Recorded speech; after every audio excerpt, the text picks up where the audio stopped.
Happy New Year. 2022 SADS number 81 here on Friday, January 7 of the new year, 2022. Great to get to be with you. I'm Mike Ackerman, genetic cardiologist at the Mayo Clinic and director of Mayo Clinic's Windland Smith Rice Genetic Heart Rhythm Clinic and the Windland Smith Rice Sudden Death Genomics Laboratory. We've been together for almost 2 years now on Fridays, and it's great to get to be with you again. And so on behalf of Alice Laura, the CEO of the SADS Foundation, the Sudden Arrhythmia Death Syndrome Foundation, we're delighted to get to be with you. It's a little bit different.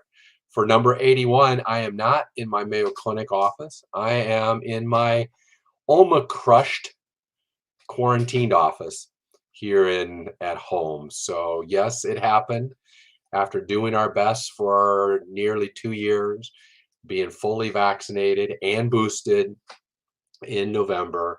Omicron sort of wiped out Team Ackerman, coming through just before Christmas, taking out my wife and putting her in quarantine before Christmas Eve. And then we all thought we dodged it. And then only 5 days later, two of my 3 sons, those who are at home, Jens and Nicholas and myself, got Omicroned, and and I've been in quarantine since last year, since December 31st. So I get out. They're letting me out of Omicron quarantine on Monday to see patients live. So all week long, I've been doing all of my patients, even those patients who are here on the Mayo Clinic campus, sitting in their room in the Mayo Clinic building, but me doing telehealth from this room. So it's been a different week, but we're all recovering well. Thankfully, it has been just the Omicron cold, Omicron flu, nasty cold and flu symptoms for 2 to 3 days, but regaining strength every day. I worked out this morning downstairs. They let me out of quarantine, so I got up before anybody else got up and got a little bit of an aerobic workout in, the first one since being shut down. So it's great to get to be with you. It's a vivid reminder that we still have a long way to go with COVID-19 pandemic here in COVID-22 pandemic. So keep doing what you can. Don't fear. Do not fear. You will get Omicron, almost for sure. But if and when you've done all the right things, it's just going to be a couple days of a bad cold. So if you haven't been vaccinated, get vaccinated. If you're time eligible to be boosted, get boosted. If you need to wash your hands, wash your hands. Wearing the mask, as you've seen, it looks like the cloth masks don't have much protection at all for Omicron. And so I know in Mayo Clinic, we're back to the surgical mask or the N95 mask. So, but we kick off the new year together with a lot of hope, a lot of optimism. I, for one, am incredibly optimistic as to what 2022 and beyond holds for my patients who I love, my families who I love, all of you who are affected by genetic heart diseases like long QT syndrome, CPVT, Brugada syndrome, arrhythmogenic cardiomyopathy, and so forth. It's going to be a really good year. And a lot of great work is happening across the globe on your behalf. And I'm excited to see what our team is doing to contribute to it. And I'll give you a couple highlights and a couple of predictions, and then I'll see what questions are coming in, because the rest of the time is your time, and I see several friends back in the new year. So great to have you, and thanks, Samantha, for the well wishes. I know a lot of you all who have heard about us getting Omicrushed by Twitter. My Twitter post have been lifting us up in prayers, and appreciate those. So optimism, predictions. We have been blessed with incredible philanthropic support from Wendy's family, the Winland Smith Rice Comprehensive Sudden Cardiac Death Program. They have empowered us and equipped us with our efforts to try to get smarter on your behalf for the last decade, and we are making great progress. I have stated in my last update to the family two primary goals. Number one, discover everyone who has long QT syndrome. Number two, develop new therapies for long QT syndrome. And the same is true if your genetic heart condition is one of the others, but specifically for Wendy's family who was afflicted by long QT syndrome, type 2 long QT syndrome. That's my commitment to them, is that my lab, as long as I have breath, will be working tirelessly to try to find and discover everyone who has long QT syndrome. That deals with screening strategies and new ways to detect it, to make the ECG better so that there's not these mistakes that happen, to increase awareness so that when somebody gives a warning sign, a SADS warning sign, it's not disregarded but appropriately respected. And great progress is being made there. I'll give you the prediction. Before summer, we will have an FDA approved QT meter that'll be smartphone enabled, coupled to the AliveCor cardiomobile device that will read out and state what your QTC value is. It's getting really close. It's done. It's just waiting FDA clearance. So that should happen in real time, really, this year. I'll say summer 2022, but if it hits June and it hasn't happened, I'll be disappointed. So that's going to be an incredible way for families to be able to monitor themselves in settings of illnesses, or if they needed to be on a medication that's on a QT hit list. Many opportunities, situation. It'll change the landscape of screening because we'll no longer be talking about a 12-lead ECG as the way to screen for long QT syndrome. I've been arguing all along that the focus on the 12-lead ECG is the wrong question. It should be, should we be screening for long QT syndrome? Answer, yes, we should. Then how? And can we do it better than current technology? And yes, we can. So we're making progress on that commitment. Discover everyone who has long QT syndrome. Second is to develop new therapies for long QT syndrome and the other channelopathies. And I think we're going to see in 2022 probably one of the first clinical trials for a new drug for catecholaminergic polymorphic ventricular tachycardia, CPVT. Things are in motion. FDA approval has been given to the clinical trial. The grant has been funded, and we and the company Armgo Pharma are putting together the patient entry criteria and so forth. So look for that. I suspect we'll be enrolling patients by fall 2022.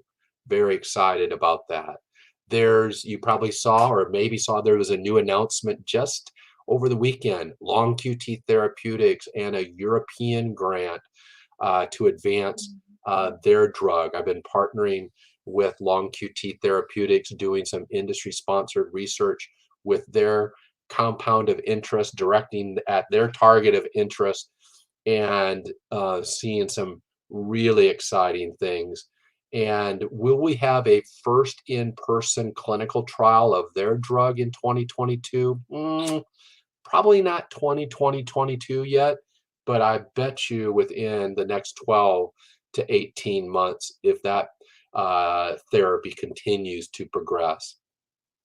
Gene therapy, new therapy. So whatever the therapy, we're looking for new QT shortening agents, new CPVT drugs.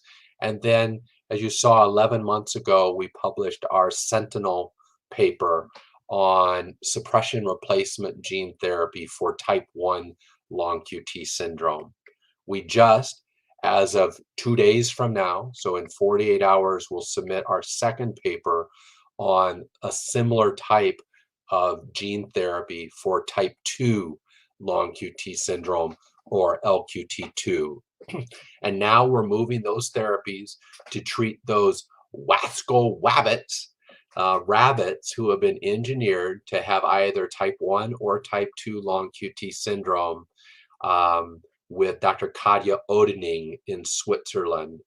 So tremendous excitement to potentially see, will this gene therapy that we've designed and developed and created here at Mayo Clinic, will it cure the rabbit's QT?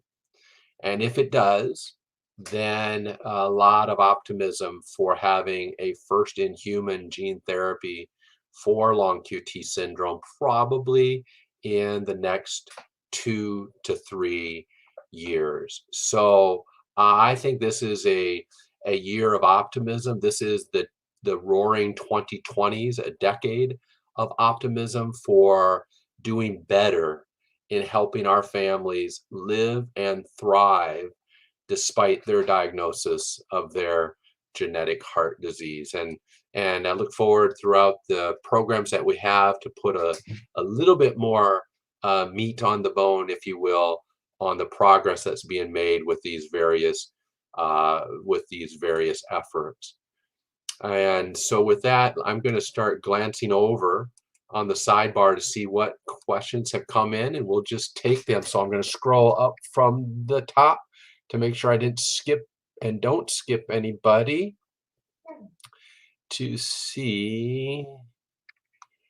So question posed about finding a long QT safe workaround ADHA medication. I suspect that's ADHD medication. So medicines for attention deficit hyperactivity disorder, ADHD, and if there's not the hyperactivity component, ADD, attention deficit disorder. Well, I don't work too hard to find a workaround because I'm not afraid of the ADD drugs in my patients with long QT syndrome, Brugada syndrome, any of these conditions who have bona fide concomitant attention deficit disorder. And if there's healthcare team, their psychologist, counselor, therapist, whatever is the role, have concluded that you and your child, yes, ADD is the correct diagnosis. Yes, you've done all of the right cognitive behavioral therapies and the different strategies. And yes, you would benefit from ADD therapies. I don't fear them. We published this several years ago, that our long QT patients who also had ADD, who had their ADD effectively treated with stimulant therapies, had no greater risk event, no greater event rates at all than those who had their long QT treated well and did not have their ADHD treated. So the difference was they were ADD untreated and miserable and not thriving compared to those who were treated. So I work closely with the developmental specialists, whatever ADD drug they think would be best for that patient's particular ADHD or ADD phenotype, whether it's Ritalin, Adderall, Concerta, doesn't matter. I'm not afraid of any of those. And I think we have done a disservice, a great disservice to our children and adolescents and young adults who have struggled with ADD and have left their ADD untreated out of QT fear. I have no fear. So it's time to treat all of the person and to treat all of him or her well. Yeah, and Joe says at least it's too cold to go out. And indeed, Teresa's right. I was just doing a Zoom call and looked, and well, now it's 3 degrees, but 2 hours ago it was -9 degrees here. So it's been a good week to be in quarantine. Let's see from Dana, and hi Dana. Symptomatic LQT2 adolescent woman, 17 years old, an ICD because of several episodes. We continue to up her Nadolol if she continues to have torsades. She's also on Mexilotine, but is not good about taking the 3 doses. Not interested in denervation. So there is pretty interesting, Dana. The treatment options, 90 milligrams of Nadolol is a high dose, and 100 milligrams is a lot. And if continuing to have torsades, I personally don't increase the dose more and more. I have very few patients of mine on more than 80 milligrams of Nadolol. The Mexilotine is really helpful, but it has to be taken 3 times a day unless that person is an unusually poor metabolizer of the drug intrinsically by a certain enzyme in the liver that then allows us to dose Mexilotine just morning and evening. So really need it for it to work 3 times a day. Not interested in denervation. We can't change that. A person has to be a full participant in the pharmacologic therapies, the surgical therapies, and so forth. So here's one in where we recently published our experience of using the device as part of the therapy. So right now, a defibrillator is not therapy in the sense that it doesn't prevent the episode from happening. It just shazams and corrects the bad problem if it happens, shocking the rhythm back to normal and resetting everything. So yes, it's ultimate therapy in that sense, but it's not a preventative therapy the way Nadolol, Mexilotine, and denervation are, where those therapies make it less likely for the torsades episode to happen in the first place, rather than just shocking it back after it happens. Well, a therapy, it's actually probably another category of a rediscovery of an old therapy or a used to be used therapy, is to actually pace the heart, the top chamber, the atrium, with the atrial lead in the pacemaker, and not let the long QT heart ever go slower than, say, 80 beats per minute.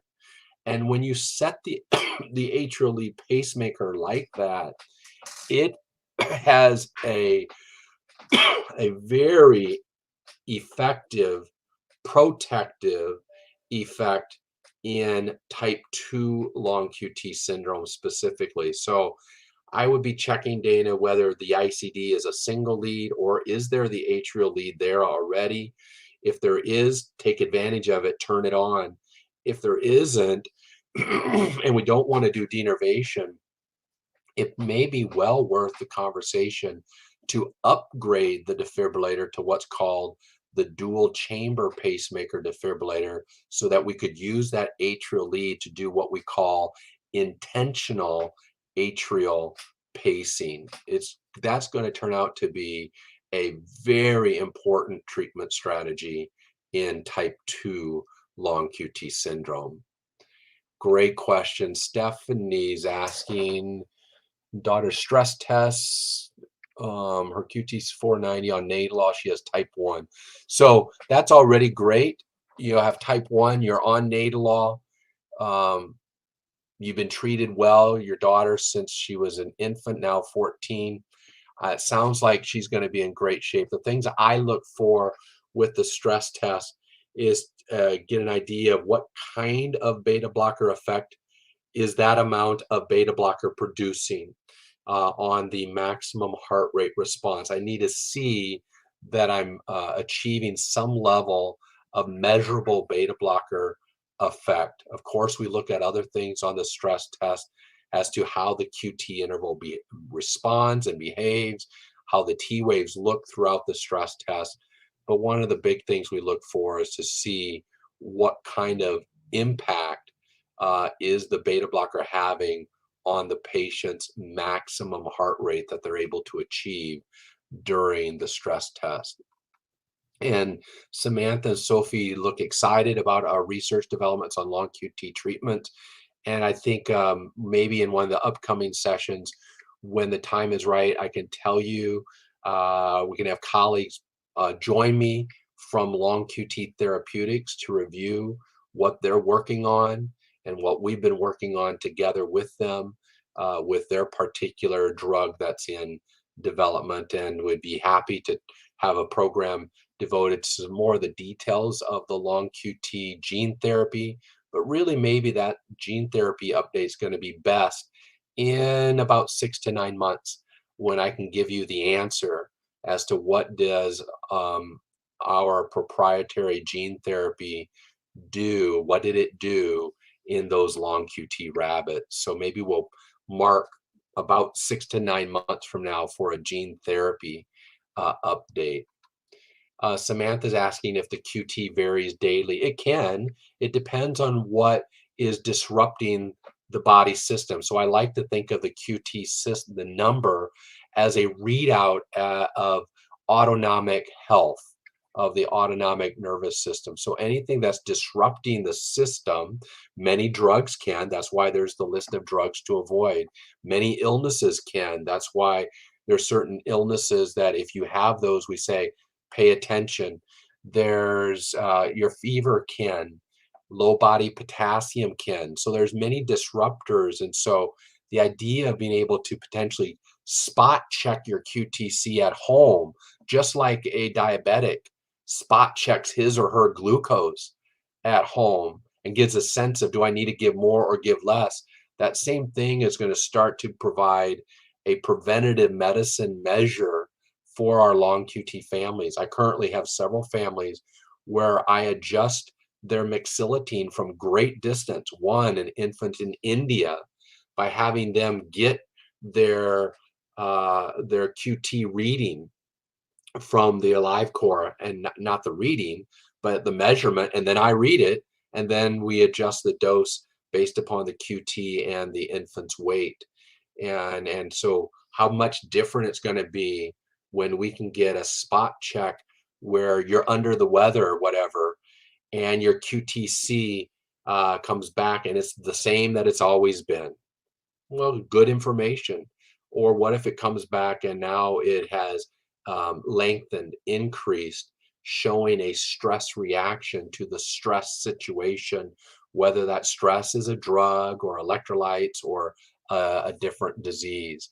So I think we're going to see this be a so-called game changer for many, many families, those who know they have it, but even more importantly, as a screening tool to discover those who don't yet know they have long QT, so that we will forever be one step in front of their long QT rather than reacting to a long QT triggered episode.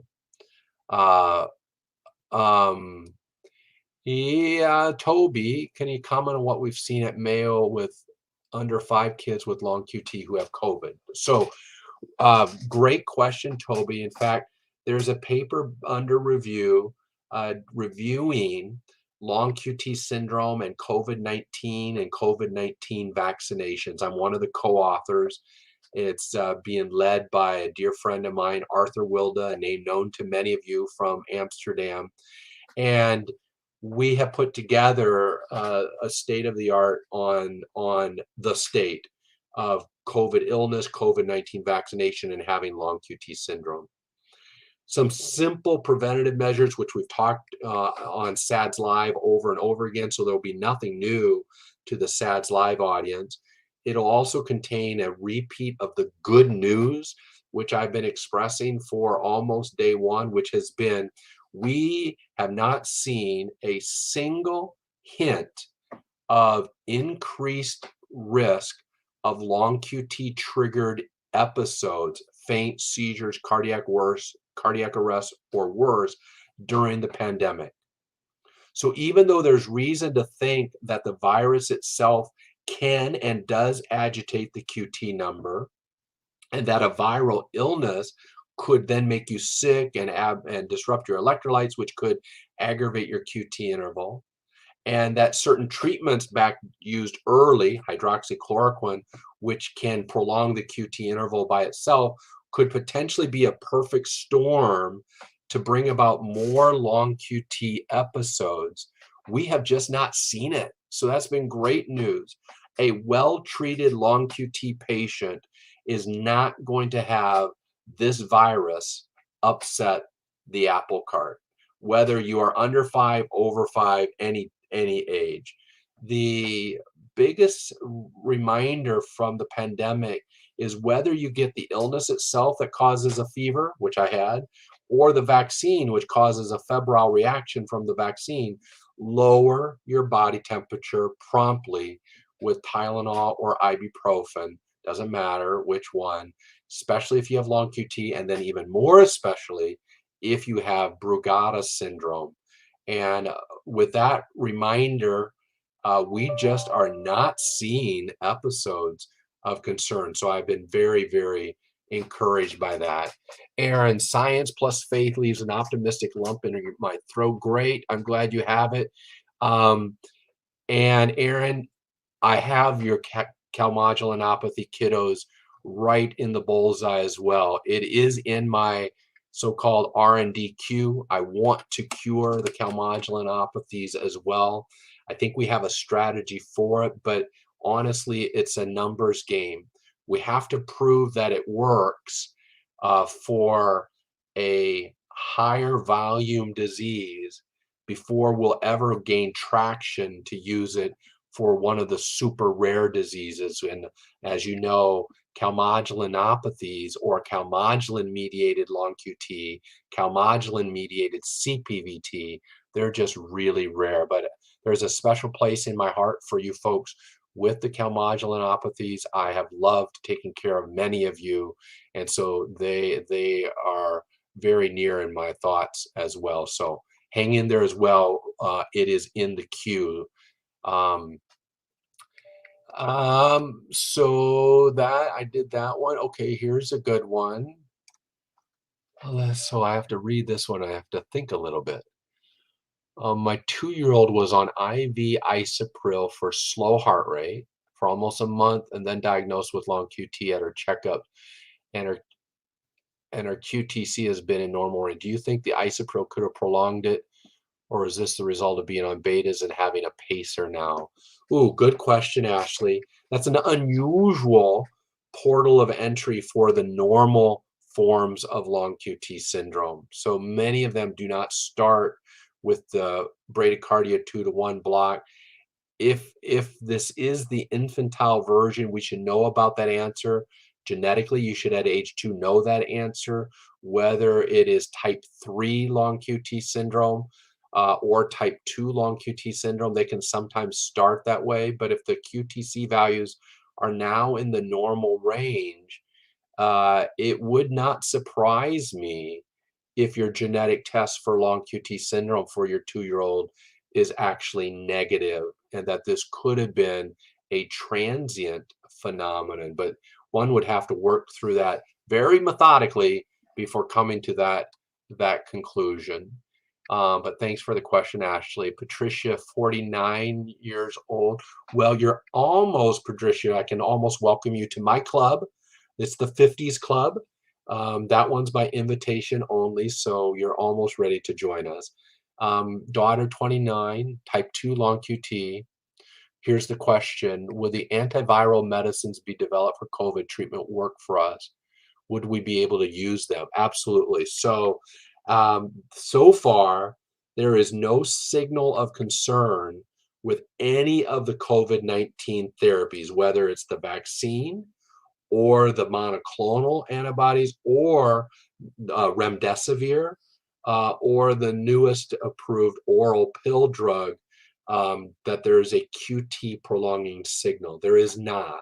Again, the only QT prolonging signal that we waved a flag on was back in the early days when people were using hydroxychloroquine, normally a very safe drug for rheumatoid arthritis patients, malaria patients, and azithromycin, normally a very safe antibiotic used a lot. But those two drugs given to a long QT person could potentially bring out a long QT episode. But apart from them, all of the other drugs in development, in use for COVID-19 are QT safe. Yeah, Kayla, yep. I hear you. We too. We were all vaccinated. We all got COVID, minus my daughter. So our 18-year-old daughter, she stood strong. She has stayed uninfected as far as we know. And as of yesterday, she said, you all four are in quarantine to try to stay away from me. Maybe I should just go back to college, and then you can have the whole house to yourself for your quarantine status. So as of last night, I got to leave this bedroom for one of the first times. Um, and next day ICD put it. So I'm reading Samantha's question.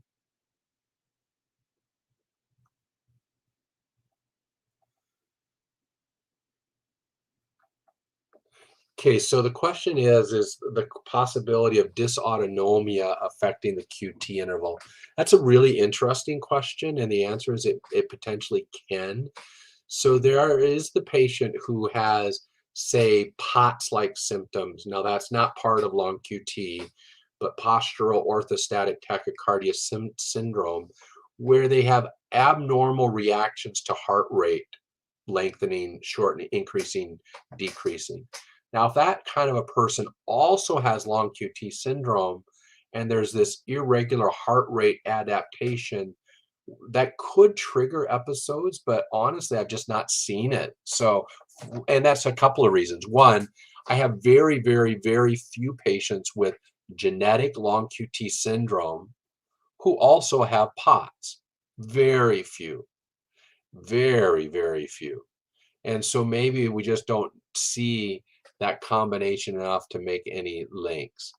And like Ashley updated me about the 2-year-old did not test positive for any of the genes. And that fits with what I was suspecting from that short note of yours. So Ashley, I don't want you to think that your 2-year-old does not have long QT syndrome, but if I were taking care of him or her, I would be forcing myself to say, what do I think is the strength of evidence for a QT problem present now in my patient versus what might have been appeared to be the present situation going on at that time. Coming to the top of the hour, and it looks like I have a couple of questions. So here's a good one from Martha, 18 years old daughter, diagnosed with long QT in November, waiting on the genetic test result, prescribed 80 of propranolol, competitive swimmer, really slows her down. Is this her life now? She does take the medicine at night. So a couple of things there. Propranolol, unless it's the long-acting version of propranolol or the extended release version, is not a once-a-day beta blocker. So if it's the regular short-acting form, it needs to be given more often. If it's called propranolol ER, extended release, or Inderal LA, long-acting, then you could get by with potentially once-a-day dosing. Beta blocker side effects. We just submitted a paper where we reviewed all of the reported side effects among all of my patients with all of the different therapies to give a full review of the upside and the downside of our current therapies, and in part to show why there needs to be a motivation to discover new therapies, because we should not be satisfied with the status quo of the current treatment options. So many patients tolerate beta blockers beautifully and great. And in my program, I probably have what's called an ascertainment bias, creating a skewed perspective that beta blockers are not tolerated very well by a lot of people, because those patients who come to me, one of the reasons they come is a motivation to try something different, because for them, quality of life on beta blocker has been eh. And so that creates obviously a bias or an enrichment in those who have concluded that the beta blocker associated side effects are not acceptable. Bottom line is, every one of my patients, I tell them that you are judge and jury. You are the judge and the jury to decide whether you are satisfied with the quality of life on current treatment program. If yes, and I'm pleased with the protection provided, then we stay the course. If no, it doesn't matter how good I think the treatment protection is. We have work to do because we have to come up with a better option. And so that is not, your daughter is not stuck with that feeling. There are other beta blockers that one can try. My experience has been, if we don't like life on propranolol, we won't like life on nadolol, but we can always try as long as we use a good beta blocker. Switching from a good beta blocker like propranolol and nadolol to a bad beta blocker or an inferior beta blocker called atenolol, just because it might be better tolerated, not a good deal, not a good trade. So don't give up, hang in there, and there are options. And let me see, we'll save some of the ones that have just come in for next time.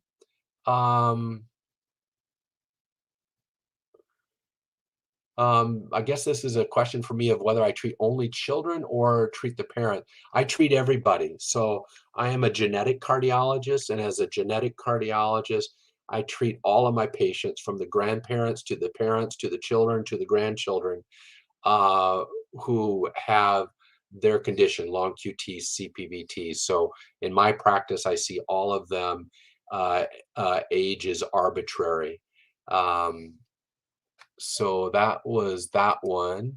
And last one, we'll do this as the last one of the morning, or the SADS number 81.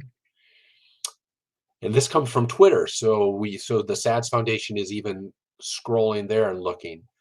This person's 45, son is 12, both have LQT2, had a positive ECG, both on beta blocker propranolol. As my son gets older and body changes, what are some of the things we should be looking for? He does supervised sports.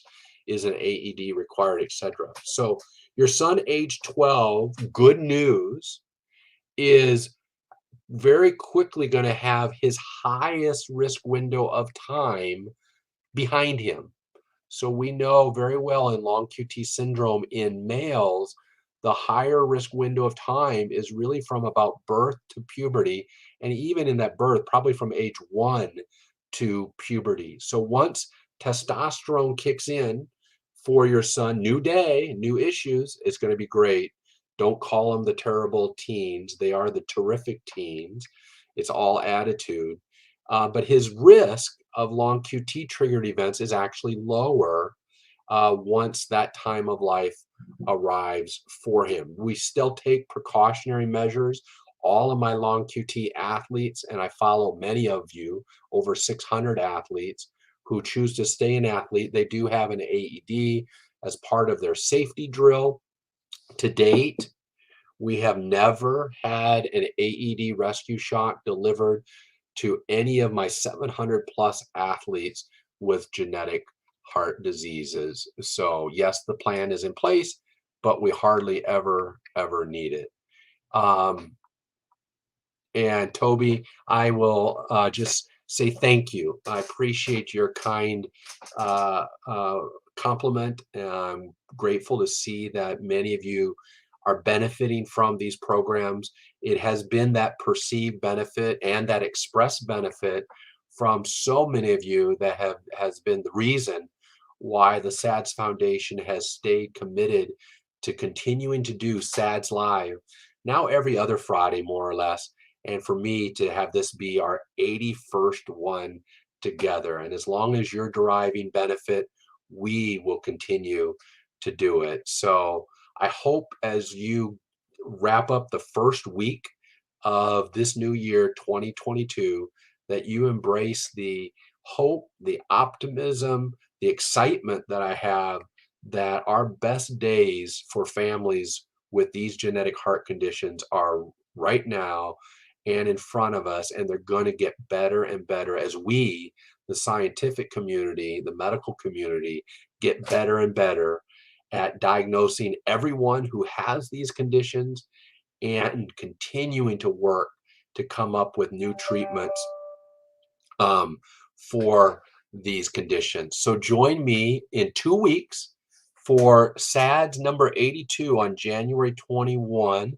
It will be an interview. I'm not going to reveal his or her identity. I hope to make it a surprise, but it might just be, fingers crossed, one of the topics that some of you have asked me over and over again as to when are we going to talk about it on SADS Live. Well, maybe the when is 2 weeks from now. So stay tuned. We'll do our best to make that happen. And until then, be well, be safe. I used to say be corona free, but maybe that's the wrong thing. Maybe it's just be vaccinated, be well, and then let us get Omicron and get it done, and then continue to move on with the great life that each of us has the privilege of living. So blessings to everyone. I'll see you in 2 weeks.